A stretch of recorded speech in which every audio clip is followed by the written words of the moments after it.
Igor Knyaziev, the main the European Bank of Recovery and Development.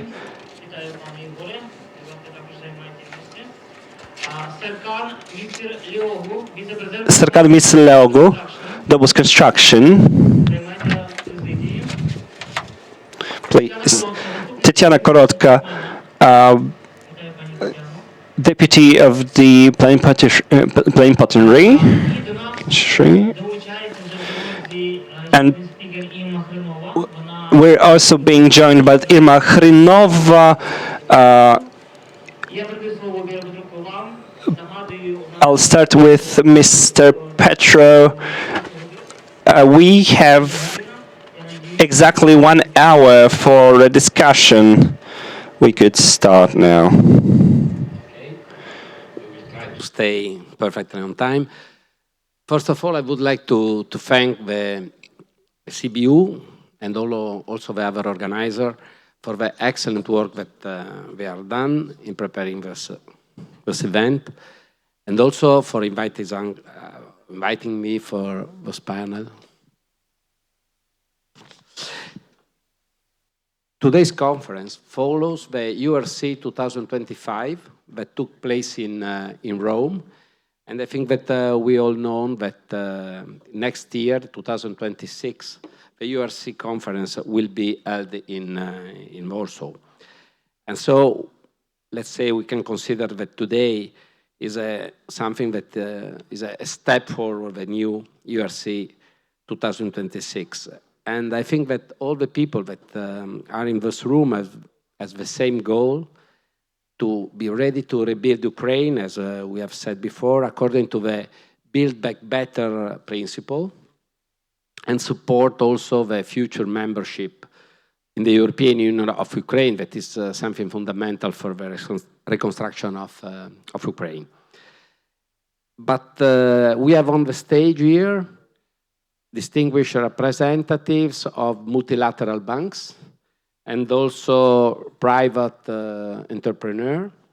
And I think it's a good opportunity to try to understand a little bit more about the tools that they are implementing from one side, and how they see the perspective, the companies, the European companies. I think it's a moment, in those specific moment, is the time to understand what we are going to do.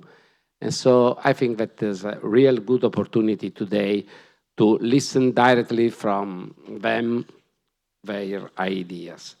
So I will start with Kristina Mikpulova, head of the regional representation of the European Investment Bank for the Eastern European countries. We know that the EIB plays a key role in providing financial support to the Ukraine reconstruction programs. But what are the EIB current priorities in financing reconstruction projects? Thank you very much. І честь бути сьогодні тут з вами. Дякую щиро Конфедерації. Hello, I'm glad to be here. Thank you for the invitation. Typically, we have conversations in Ukrainian, but because of the internationality of our community today, I'll switch to English. We are at a critical moment. In fact, we have commenced reconstruction, and we have basically almost shocked the world that was looking at Ukrainians rebuilding in war conditions. When missiles, when drones are flying, when what you rebuild and you're trying to rebuild better can also be destroyed and rebuilt again. And right now, the winter is approaching, right? Or those of you who are fans of the Game of Thrones, winter is coming, right? So especially in the energy sector, we're facing a moral responsibility to make sure that homes are lit, that people are warm, that businesses keep running, right? What I would like you to take away from what I say here today is just one thing. Every single one of us on this panel in this room is good at something, right? And when we pool that and put it all together, we can maximize the synergies. So what is the European Investment Bank good at? We're the Bank of the European Union, set up in 1957 to help with equitable reconstruction of the European continent, likewise damage destroyed by war, right? And a core part of our mandate was cohesion, zhurtovanist. This means that even across the European Union, where we actually invest 90% of the approximately 80 billion that we invest every year, we're working with leading regions, with lagging regions. We're trying to make sure that every economy, every member state doesn't just have one geographical center or one economic engine. We want the quality of life, in the ideal case scenario, to be comparable and same across those countries, right? And this is really the essence of what we're trying to do also here. So as the EU bank, 10% of what we do is abroad. We most closely work with candidate countries, with Ukraine as our top priority, as our future member. And we are one of your bridges, right, that is trying to bring you from the outside to the inside. And this brings with it the responsibility to implement EU standards, right? So you can imagine the mountain of acquis communautaire, the EU legislation, that is directly incorporated in our projects. And I have to admit, sometimes dealing with them can be quite painful, right? But this is the main takeaway. As the Bank of the EU, we try to pave the way from the outside to the inside and bring EU standards into everything that we do. So with every EIB project that you accomplish, you are one step closer to the European Union. Our priorities, telegraphically, because I think I have 5 minutes. Energy sector. For obvious reasons. We already work with Ukrainian and European, for example, 86 million dedicated to protective shelters for critical infrastructure, auto transformers at substations that are under attack. We work with Ukrainian and European. We have dedicated financing focused on the restoration of 3 hydropower stations, Kaniv, Kremenchuk, and Dnipro. We have recently signed 300 million with Naftogaz, and here today at this conference, an additional 127 million for an urgent purchase of gas for the winter season. However, we are not resigning on our mandate as the EU's climate bank. So this will eventually, in the long run, be flipped into investments into the decarbonization of Naftogaz and green capex, right? Second priority, municipal infrastructure. A lot of you in the room from the Confederation know us through these programs. The recovery programs for local communities. We work with oblasts, we work with Romadas. We have about 500 projects now spread across the country. Zhurtovanist, frontier, the regions closest to the EU single market, and frontline, the regions that are bearing the brunt of the attacks and of the suffering. And we literally work everywhere. So a part of my mandate as the head of office is actually to speak to the communities, to engage with the builders that are helping us restore schools, hospitals, roads, water systems, heating out of the winter period, and so on. So there's opportunities for the builders of Ukraine, for the builders of the European Union, of partner countries, to be a part of all of this, right? Through our tenders, you can submit your offers.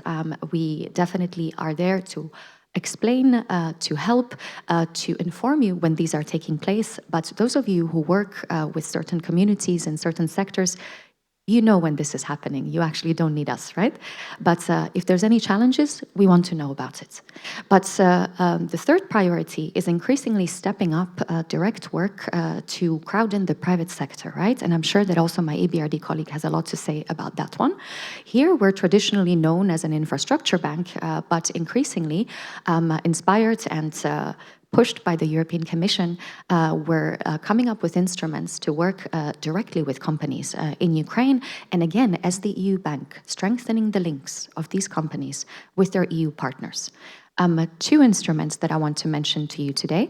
One is the flagship fund for Ukraine, and this will be an instrument that will mobilize up to 500 million euros for various projects spread across the country in infrastructure, roads, energy, digitalization, and so on. So please stay tuned. The fund manager has been selected. The fund hopes to be operational in 2026.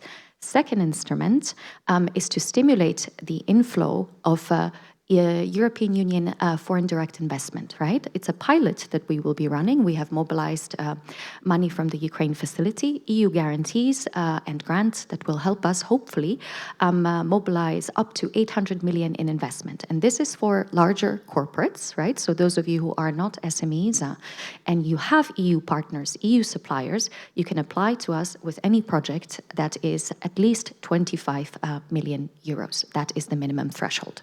So I think I've taken up a lot of space. Again, main takeaway, as the EU bank, our goal is to help Ukraine rebuild and reconstruct itself, also in a way that brings you closer to the single market, to the European Union. So we're here to empower you to undertake these partnerships, and we have the financing and the technical assistance to help you bring those partnerships to life. Thank you. Thanks. Thanks. And now I will ask Mr. Kniazev, EBRD, supporting infrastructure, municipal and energy efficiency projects in Ukraine. What are the main approach uses to determine funding priorities for reconstruction? Thank you. Доброго дня всім. Як Крістіна. Hello, everyone. I also will be speaking Ukrainian. Right.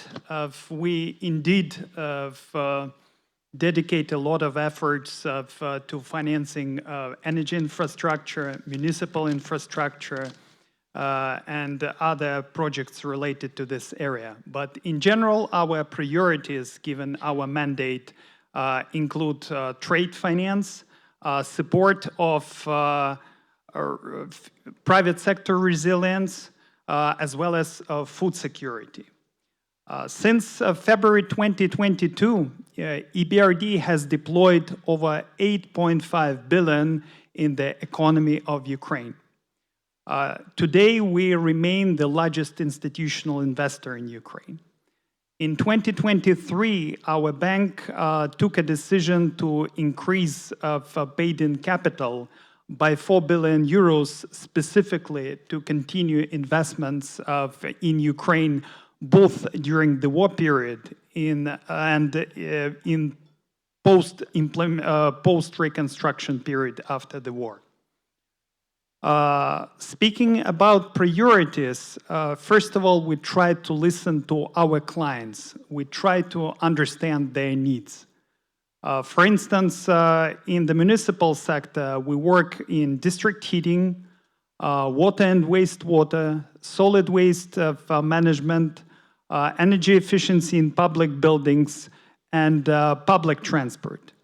When we understand the concrete needs of a city, we try to develop a strategic investment program.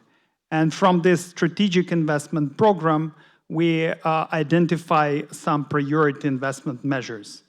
When we know them, we approach different donors in order to blend our loan financing with investment and technical assistance grants, understanding the limited debt-taking capacity of municipal clients given the circumstances. For the large-scale projects, we try to combine our efforts with European Investment Bank. For instance, we also work actively with Naftogaz, Ukrenergo, Ukrhydroenergo, and Ukrzaliznytsia. We also cooperate in the municipal sector. In particular, we have joint metro projects. We also try to work with other international financial institutions, such as the IFC and NEFCO.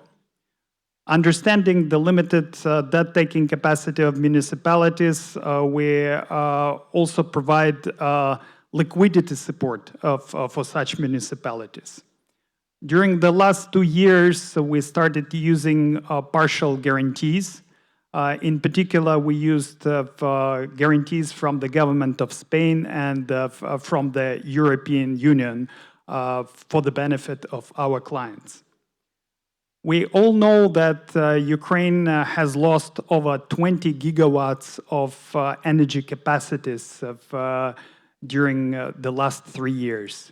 And unfortunately, we have blackouts in Ukrainian cities almost every day right now. So to tackle this crisis situation, our board took a decision regarding a derogation from our energy policy, and we can now temporarily finance of gas piston engines, of gas turbines, and of other gas-fired technologies. We also understand that contractors who have to do the projects face different challenges in Ukraine. So to address this issue jointly with our clients, we launch market consultations prior to each tender. In the course of these market consultations, we can adjust the essence of contracts. We can split tenders in several lots. The whole idea of this exercise is to ensure that we have a proper balance of risks between our clients and contractors in order to implement the projects in the most cost-efficient way. When we launch tenders in the public sector, they are launched through EBRD e-procurement portal, and I would like to take this opportunity to invite all contractors who are present today to register at EBRD procurement portal to look at the available opportunities. So this is it from my side. Thank you. Thanks. I think it's quite good information, and maybe we have another turn afterwards. Now, I give the floor to Euro Fareniuk, Director of the Energy Efficiency Fund in Ukraine. That has practical experience in implementing projects that are directly affect housing quality and energy consumption. What results have the fund programs demonstrated, and how can they scale up within the overall construction effort, in your opinion? Thank you for your question. Дорогі друзі, партнери, дякую організаторам. Dear friends, partners, I would like to thank organizers for inviting me to this very important forum, and thank you for this opportunity to share our experience in the area of energy and efficiency, because we have been working in this area for quite a long time, and we have quite a few successful cases. For me, energy efficiency is not only kind of a topic, this is a fundamental topic for rebuilding and recovery, which should be a part of all national strategy of rebuilding our residential sector.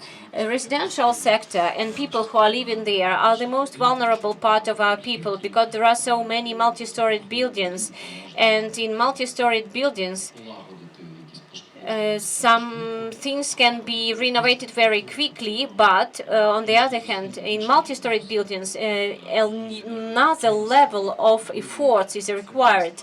And so energy efficiency should become a standard of quality, because we have a lot of problems with energy right now. And so when we understand that when we renovate the building, we should renovate it in such a way so that it consumes less energy. Therefore, I would like to thank to all the international partners who have been supporting us for many years, because due to their support, we were able to launch some programs, and now they are operating. Soon there will be another program launched with the support of EBRR, and we will move to EBRD, and we will move to some other standards of reconstruction. This is also about trust from the side of some international partners, because when some funds are provided, international partners should be confident that this is not for a year or two, this is for decades, because these buildings should exist, they should consume much less energy, and they should provide the much better quality of life in these buildings. What about scaling of our projects for future? In my opinion, I think that we have found the optimal balance. On the one side, we have very strict requirements and standards to develop design documentation. We have some standards of verification of technical documentation. We have double-check procedures, because we check the projects, verify the projects, and our international partners do it on their part. And we think that from the point of balance, we provide quite quick results, and at the same time our requirements is balanced. So the general value of our projects is around 2 million hryvnias, and this is not much, and we are speaking about some comprehensive reconstruction. Sometimes it refers only to some constructions, but still we have quite low value of our projects. And for all those years during which we were providing grants to rebuilding, we have implemented a few projects, and now we have we have reached the level of 1,200 projects, and we have achieved quite a good speed with our projects and implementation of our projects, and our and we have another project, energy house, Energy Team. We tried to introduce some energy efficient cases. Unfortunately, presentation is not available. I would like to present you these cases. They are very interesting. When we had a very obsolete building, and now it consumes twice as less energy as before, and now it looks very modern after this reconstruction process. So energy efficiency is, as I mentioned, should become a part of national strategy. It will be a part of national strategy, but the matter is to find funds, because it is more expensive than comparing to just rebuilding. And so our partners should understand that their each cent will be used with a specific purpose. And so our fund has never had any negative cases in our relationships with our donors, so we can be a very reliable and transparent tool to rebuild energy efficient Ukraine. Thank you. And now we have here Mr. Serkan. Your company has an extensive experience in implementing large-scale infrastructure projects in various countries. We are interested to hear the private sector view on the conditions for participating in Ukraine's reconstruction. Okay, thank you very much. First of all, it's a pleasure to be here to participate in this event. And also it's nice to see the people, the number of people interested in the recovery of Ukraine and the relevant people here. It's time to come together and make it happen. So let me explain first about us. Doğuş, who we are. Doğuş, I'm representing Doğuş Construction. It's a part of Doğuş Group, having a $6.5 billion turnover, working in 4 continents, working with employees, around 30,000 people, and in 8 sectors. And Doğuş Construction is one of the main sectors that we have in. We are in the sector in large-scale infrastructure projects from Asia, metro projects, to Central Europe, large-scale high-speed railways, tunnels, roads, bridges, many projects. And among them, in Ukraine, we are active since 22 years already. We were the one who built the Kyiv-Boryspil International Airport. And since then, we continue to do a lot of other projects, many infrastructure projects. And recently, during the wartime, we are executing bridges around Kyiv, which are demolished during the war. with the support of UK. They are still ongoing, and it's pleasant to recently open one of them for the traffic. You know that we also started a cable stay bridge project in Kremenchuk, which is in hold now, and we are trying to build up a financing model for this project to continue. We are partnering with many international companies to develop many business. So as DOSH, actually, the strength of us, we are not working in the country like an international company. We act a local company having an international experience. This is our strength. And it is good that, you know, Poland is a very important country for Ukraine. Poland is the strategic logistic location for the country, providing services and many other things. And we are happy to expecting to start soon in Poland with a large-scale infrastructure project, and hopefully we will get the award for a project soon.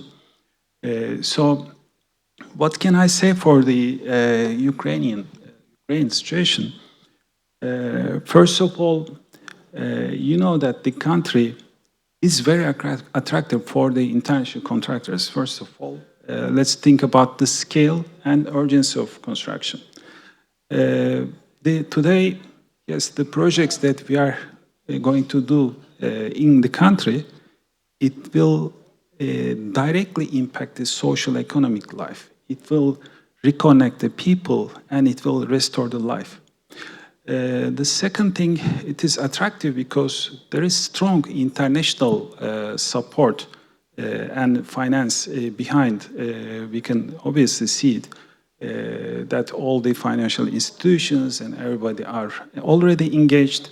They are just looking for the well-designed, defined projects. So then the third, there is local capacity, talented people in the country. Yes, the numbers are less now, but with like us, international contractors are ready to cooperate with them and build up more.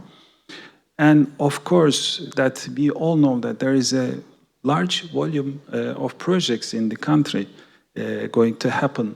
Many EPC projects, and then later on it will turn out to be PPP, BOT projects, many things will come. So this is very attractive market.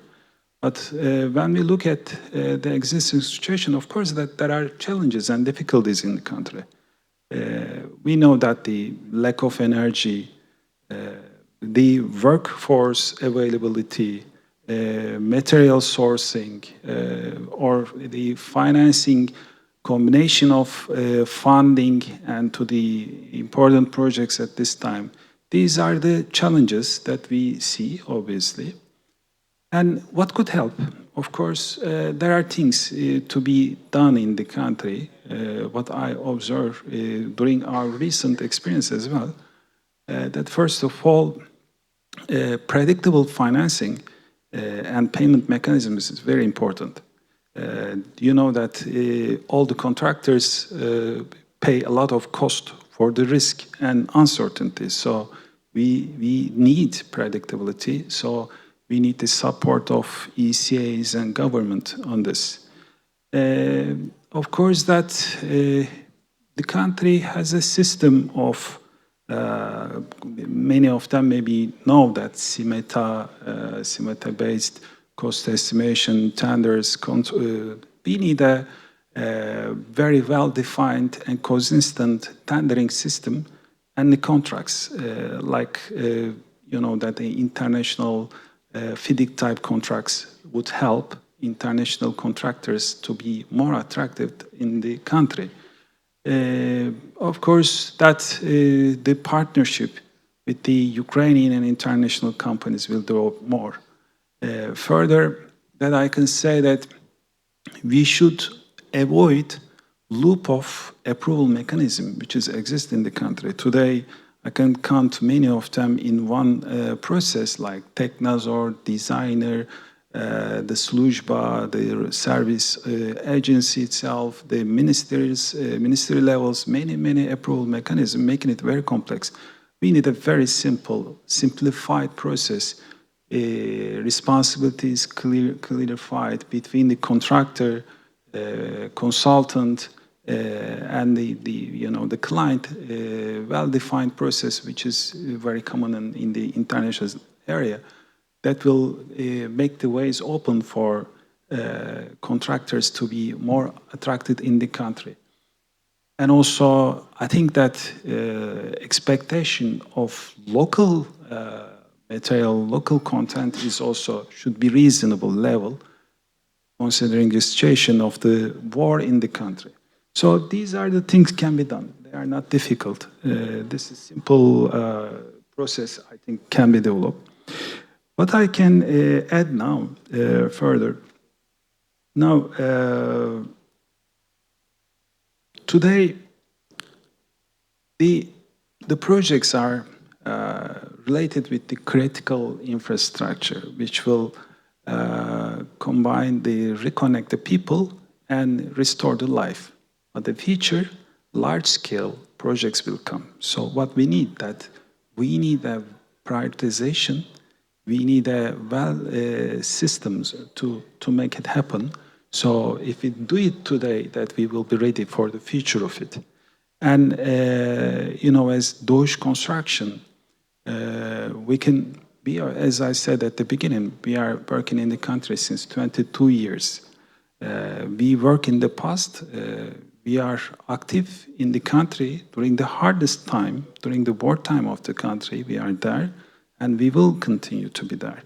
And we will make the future of the country. We should not forget. I like today one word. This war is not against only Ukraine. This war is against us, actually, to Europe, to people here who want peace, who want clear life. So we will rebuild the country, but we will not rebuild what we lost. We will rebuild, remake, but modern, well-connected, beautiful country again. Ukraine is a beautiful country, and we will make it most modern, and we will make it more connected. So this is our duty. And as contractors, we are ready to play our role. We just needed the right environment. We need the right framework and right agreements. So we are ready to do our duties. So we did so far a lot. We will do a lot with our local Ukrainian partners, with our international partners, with our Polish partners. We will continue to develop the country. Thank you. Thanks. I think it's really precious to have the experience of one that is present in the country, at least for us as entrepreneur, because it seems something very, very far, very difficult, and listening for very simple words is, in my opinion, very important. Now, we'll go to Tetiana Korotva, Deputy Business of Obuzdam.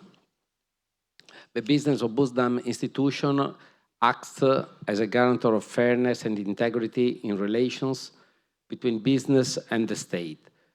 What are the most common barriers faced by the investor in construction industry in Ukraine today? Thank you very much for the question. But to begin my answer, probably it's important to highlight that talking about different projects, especially high-scale projects that were mentioned today by international financial institutions and actually discussed at other panels, we all should achieve three dimensions win. It's a win for Ukraine, build back better. The second, win for taxpayers of international society who support us hugely in this reconstruction and future recovery. And definitely win for the private sector who involved in this reconstruction and implementing these projects. So in this case, it's important the role of Business Ombudsman Council. And first, I'd like to explain what is Business Ombudsman Council. Formally, we are an advisory body under the government of Ukraine, but in essence, practically, we are equidistant institution established by international financial institutions, 5 biggest business associations, including international associations, and the government of Ukraine. And beginning from 2022, we not just opened the new life together with our country, shifting our work into the immediately reaction to the business challenges, but also began thinking about the challenges that could occur due on the path for the long-term recovery of Ukraine. And now, as we broadened our activities, we have a special direction. Here are our statistics, because talking about the challenges during the reconstruction, I'd like to prove you that we have some experience and we have quite many success stories helping private sector when they have deals with the state and local authorities.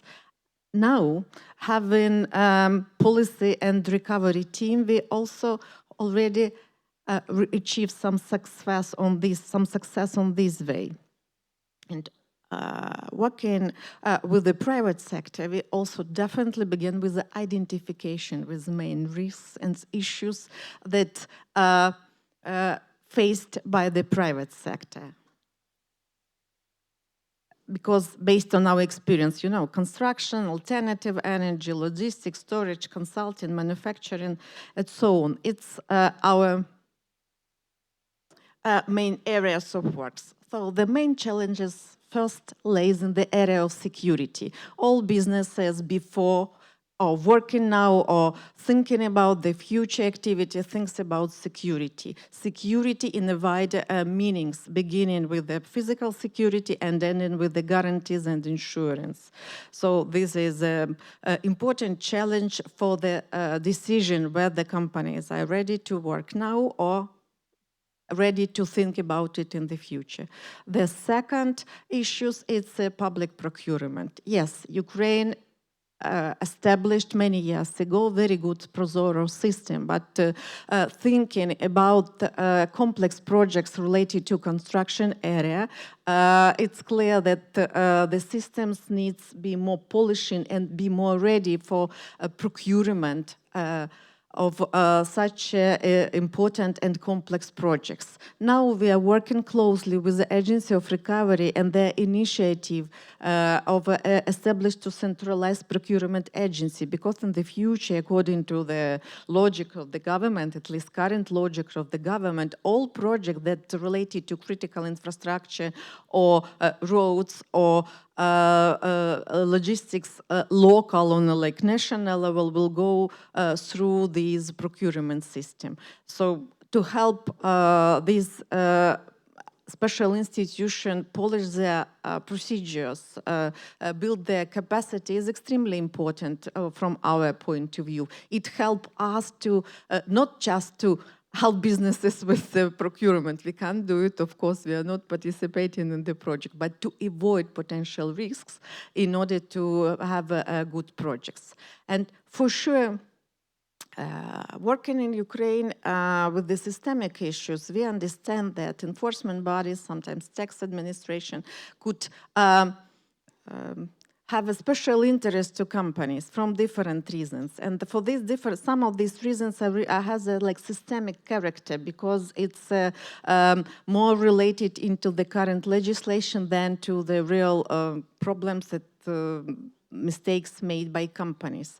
So in this case, we are working with the Ministry of, with the all cabinet of ministries, working on issues related to the special methodology on failure establishment, which is important for the public procurement and all projects that's counted as a part of public investment management. Second, for sure, many projects implemented under the international agreements, different types of international agreements, loans, and each of these credit or loan agreement has a special conditions. Sometimes our tax authorities are not clearly understand the differences between these conditions, and we should also be involved in this. Unfortunately, some Polish companies also are our client with this problem. Ukraine were not ready for the war with the legislation, and we never thought about that the critical infrastructure could be destroyed because it is a civilian infrastructure. Yes, and we have war that goes beyond the all rules, so-called rules for the war. So thus, our legislation were not ready as well, and we didn't polish it until we received the first missile attacks on our civilian infrastructure. That's why very often companies faced issues with the state authorities, because state authority that receives services and products from companies afterwards have own issues with the supervisory board. Just in this case, supervisory bodies. In this case, companies can apply to us. We are ready to help with the different range of issues, beginning with the tax issues and ending with the really difficult criminal cases and cases related to corruption. We have special relationship with all authorities, and based on our professional reputation and professional approach, we already built quite a respectable bilateral connections. By the way, as we paid by the multi-donor fund opened within the European Bank of Reconstruction and Development, and 11 countries, including EU, Commission are donors for our services. Our services provided for private businesses for free. So we have very good team, very strong, with a very strong professional experience and background.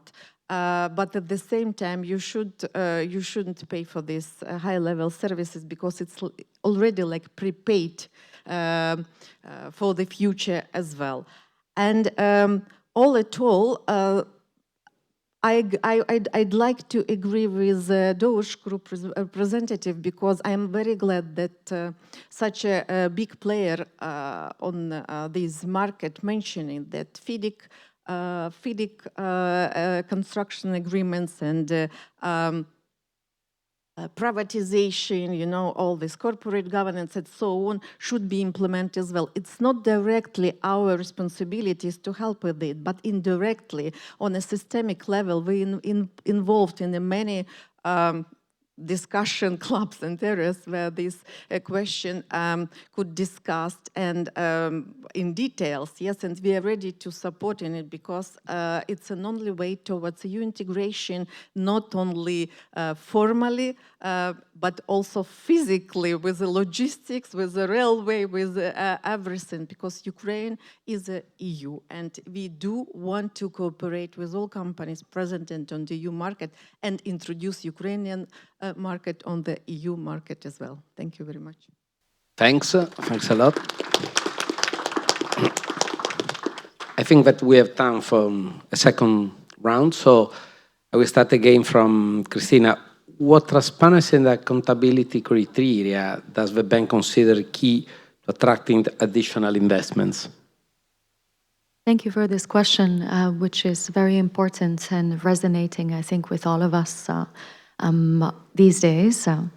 And here I want to offer perhaps a different narrative than we see in the headlines, because what we have witnessed happening in Ukraine's energy sector since the beginning of the week is actually tangible proof that anti-corruption agencies in Ukraine are working.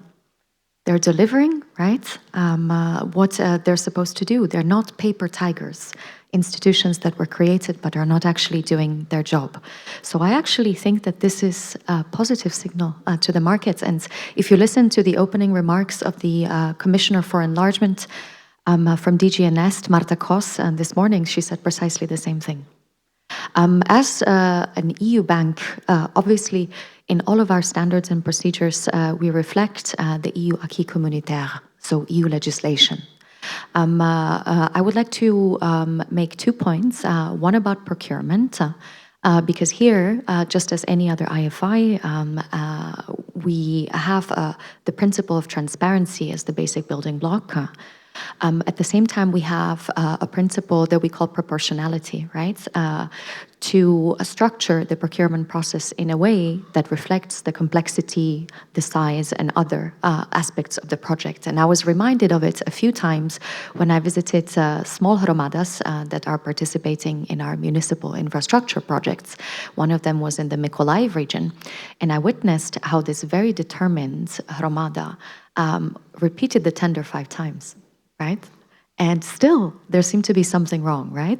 So I will not name any names or point any fingers, but this illustrates the fact that we also have to be flexible. We have to be able to adjust to the conditions, to the partner that is trying to execute this complex procedure. So as a bank that is generally very inflexible, we have adjusted here in Ukraine. We have emergency procurement procedures that we can apply. We have a negotiated procedure. This is with the procurement partner submitting to us already a list of potential contractors that we then vet, pose a non-objection, and so on, right? So this illustrates that we have changed as well in the course of working in Ukraine in the course of the full-scale invasion. At the same time, we have a robust, and this is my second point, Inspectorate General that focuses on things like anti-corruption, on integrity, on investigations, right? And compared to other countries that I've actually worked in, one of them being Lebanon, where I came to Ukraine straight from Beirut, settled in Kiev, I have to say that as a bank that has over 500 small-scale infrastructure projects around the country today, apart from much bigger projects, we're actually not receiving as many complaints as one would have expected. So again, actually kudos to Ukraine, right? So this is what our statistics are showing, that despite the unbelievably harsh conditions, when it comes to implementing our projects, dealing with our procedures, Ukrainians are showing us that they can cope. And this is also a very important message that I wanted to pass here today. And last but not least, so I've spoken to you about procurement, I've spoken to you about integrity, anti-corruption, where we will be also launching a technical assistance program to assist on the national and local level the responsible public officials to understand well the application of our procedures, right? To, again, reduce the risk of the misappropriation, misconduct in EU-funded operations. But looking ahead, because we're doing reconstruction already, but what about full-scale reconstruction afterwards, right? Can we do projects at scale? Even now, we'll definitely do them later. But I had an interesting conversation before I came to speak on the panel about the Mykolaiv water project, where we had a pre-qualification phase of the tender launched a few months back. And here, the question was, why are certain contractors excluded, right? So let me shed a little bit of light on that. So we live in an era in which multilateralism is struggling, admittedly, right? So the US is promoting the US interest, and likewise the EU is now promoting the EU interest. So if we're using EU guarantees, if we're using EU grants, actually the European Union is interested in promoting these links that I spoke to you about between companies that operate on the EU single market. Danish, Slovak, German, French, Spanish, Finnish, doesn't matter. And they're Ukrainian partners, right? So we do have this rule currently under the Ukraine facility, the biggest package that the European Union has for Ukraine, that participation in our tenders is limited to EU member states, to Ukrainians, and then to a few partner countries. So this is the reason, but I can say on this panel, this part under Chatham House rules, there is a possibility in exceptional cases, in emergencies, in extremely strategic projects, for an exception to be requested and granted by the European Commission. Best if the request comes directly from the project promoter, right? So if this is a public sector project, this would be the government of Ukraine. So this is the reality. I hope that by sharing these details, have given you a little bit of insight into how we think inside the EU family today. But please, like I said before in my first contribution, any questions, any concerns, please come to us. It is our role as the office in Ukraine to be communicating what you tell us to Brussels, to Luxembourg, because ultimately our shared interest is an equitable, sustainable reconstruction of Ukraine at scale. Thank you. Thanks, really thanks. I think it's important what we have said also regarding the funds for the EU together with Ukrainian companies, because it's a concern very spread in our sector, because we think that we need to be somehow protected as European companies, otherwise it's very difficult for us to be competitive in some markets. Going to the second question for you, what does EBRD combine financial support with improving management standards, transparency, and environmental sustainability in its projects? Well, it's a very challenging, but at the same time, extremely important topic. We pay huge attention to the corporate governance of our clients, especially state-owned companies in Ukraine. We try to introduce management boards with independent, professional, and unbiased board members, because we consider that they can ensure the proper operation of the companies. We also provide technical assistance to our clients in order either to develop or improve anti-corruption practices. We strengthen the capacity of internal audit departments of these companies. And we try to invest in proper accounting systems and proper compliance procedures within our clients. If we receive any complaints or any information regarding violations, of course, we take it very seriously. We have internal departments which can start investigations, and we also analyze not only our clients, but performance of contractors. Speaking about environmental and social compliance, all our financing documents contain requirements regarding implementation of environmental and social action plans. We monitor the implementation jointly with project support consultants, and we try to do it not only during the project physical implementation stage, but during the whole process of loan repayment to make sure that the actions that we've taken are sustainable. Clear. Thank you. Thanks. Now going to Mr. Yegor. How can a balance be struck between the speed of project implementation and the compliance with the energy efficiency standards?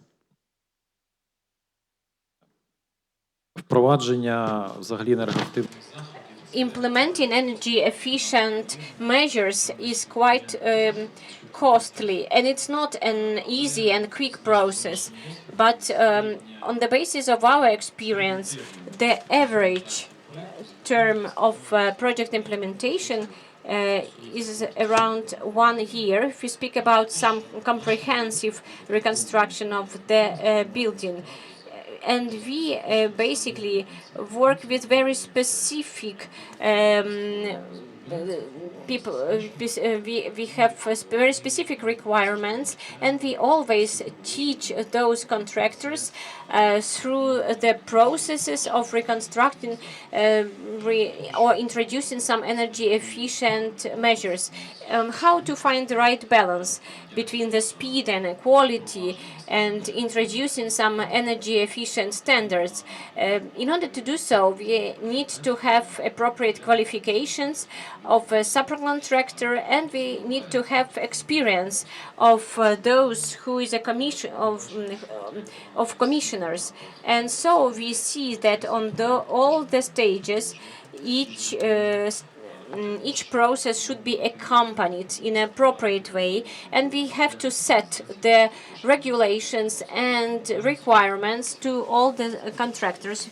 We have a compliance procedure to all the contractors, and we have also qualification requirements to all those who will participate in these or that programs. And so this balance between the requirements and compliance, between the speed, we have to monitor that, and we have to accompany that whole process.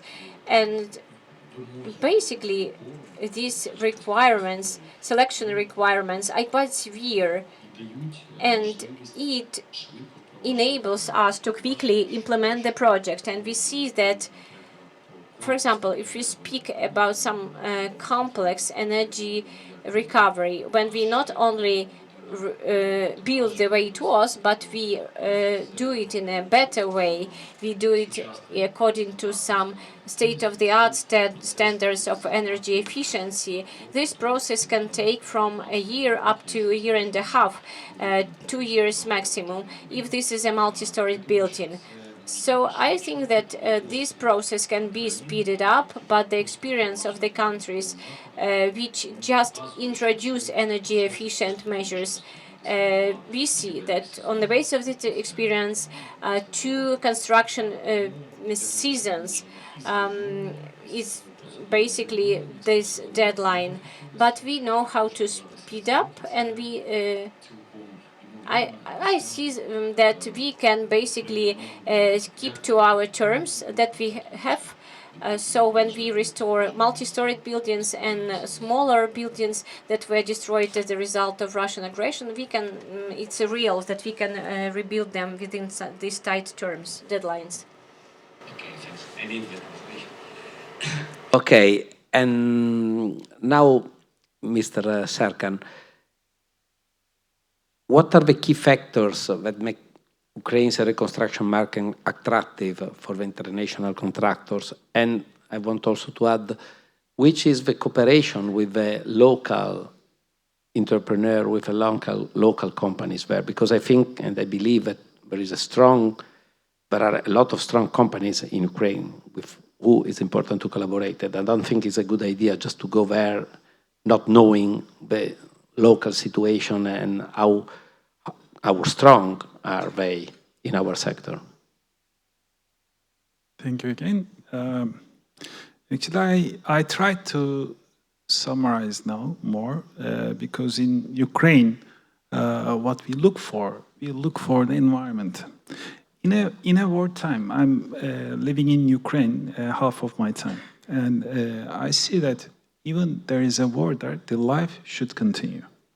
So to continue the life, we need the business and the other things to continue at a certain level. And when you have power shortages in the night, you are looking for your energy to come back. So you need your finance, you need your contractors to work day and night there. So when we work, it will bring back to the country the workmanship, all the suppliers and service, and then there will be business, there will be economy. So this is very important, that we play important role for the country. And as in the first part I mentioned about that we need the proper environment, and when the time comes, we are already ready. Yes, we should be ready. From one side, the government and all the contributors to this, like us, like the designers, the consultant, we should prepare whatever required for the future of Ukraine from today. So when the time comes, when environment ready, when the financing is more clarified, then we can start immediately. So today we should start the design. We should prepare all these feasibility studies for bigger projects. So what we need master plan. We need prioritization of the projects, listing them down. Many people today asking me which project is the first, what is important now.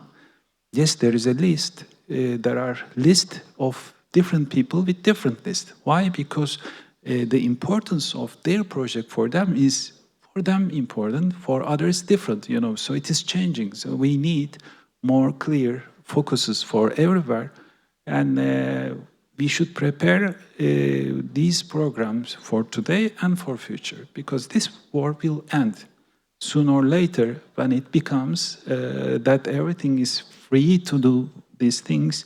We should all be ready and prepared today. As I said that, you know, we are ready to invest, we are ready to grow together in the country.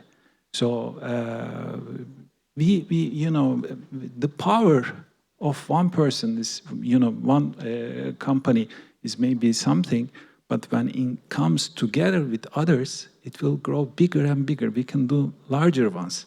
So that's why we look for always partnership. We look for combination. There are local companies, strong companies who knows the market. They have lack of international experience. They have lack of financing experience. Limited numbers of them has those. International companies don't have the local experience. So they have finance. We have, as Doge, we have a very strategic position for the country. We are working in the country 22 years. We develop our local experience, we are working like a local company. We are working 74 years in the international market in a large-scale projects, billion euros in each of them.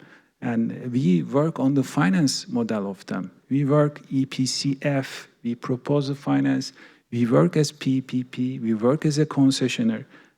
Maybe you know that Galata port in Turkey is a concession. We invested around $2 billion for that project. So these kind of things we develop. And so with this experience, we have a very strategic position for the future of Ukraine. So we are ready to partner whoever interested, because I said this country is really beautiful, and it's important country for the world, for the peace, for the future of our world. Okay, so let's come together and make it happen. Thank you. Thanks, really thanks. And then finally, I want to ask to Mrs. Korotka, what anti-corruption mechanism need to be strengthened in the implementation of a reconstruction program, in your opinion?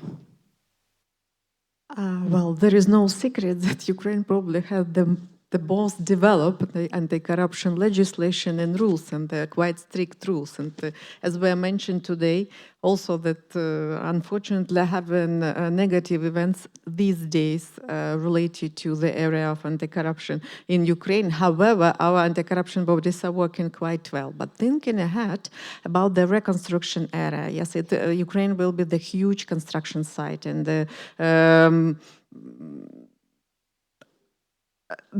are a huge amount of money will be executed there on this site. So I would begin thinking with the project development itself. So the project should be developed properly from the very beginning, and on each stage the information about projects should be available, and then procurement stage, then implementation. So put attentions on each of these stage. Yes, IFI is working well, having well-developed procedures, but you know, projects begin developed based on the scratch as on the local level, because of lack of staff, because of rotation, because of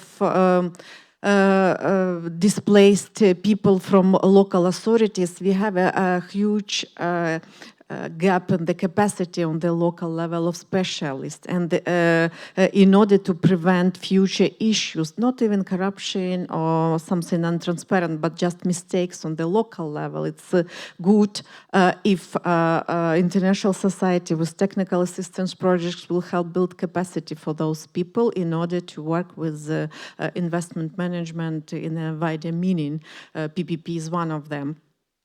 But for companies, especially local one, it's also important to remind about the word compliance. Compliance, it's a range of procedures that should be implemented on each level of the company. For many local companies, it's a new word. It's something that they don't know about, especially for the smaller one. And it's important for us, for Ukrainian players, Ukrainian stakeholders, and international one, to explain that working on a compliance will help local companies to establish long-term relationship with the bigger players, with the companies on the higher level, and being reputable and reliable partners for companies like the Hosh Group, for instance, yes, mentioned today. Well, so it's important to highlight it every day on each stage. Will help Ukraine also to work properly on the all levels and be reliable and long-term partners for international companies. Thanks. I think that, Alexander, we are on time. It's okay. 1 hour and stop. Okay. You have the floor again. Thanks.